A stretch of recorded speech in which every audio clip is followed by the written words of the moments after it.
Welcome to the Thursday edition of the Spark Creativity Teacher Podcast, a podcast for English teachers in search of creative teaching strategies. Whether you're new to the show or a longtime listener, I'm so glad you're here for today's edition of Highly Recommended. This week, let's talk about research and the ways it shows up across the world these days. Because I'd like to highly recommend you build some research activities into your class this year that don't end in papers.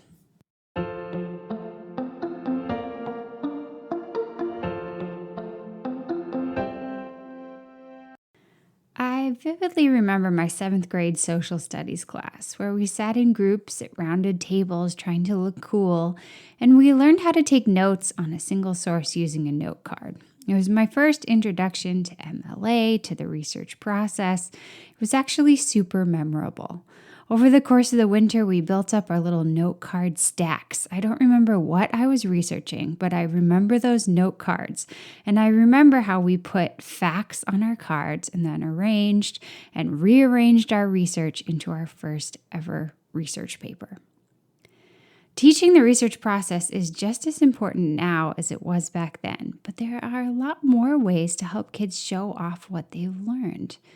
You can practice the skills of finding good sources, taking notes, analyzing information, and sharing and citing that information in a range of ways besides papers. Papers can be great sometimes, but also there are all these other options.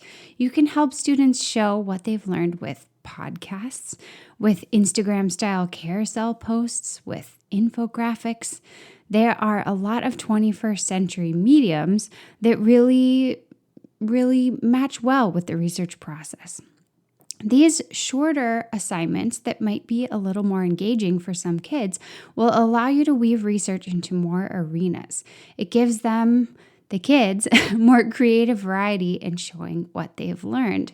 A kid who might be quite nervous facing a research paper might absolutely love mixing together imagery and colors with their facts in an infographic. Or a kid who finds the writing process really stressful might find that they overcome that a little bit in the fun of creating and recording a podcast and mixing in music and just sort of knowing that they're trying out this new thing that they've never done before.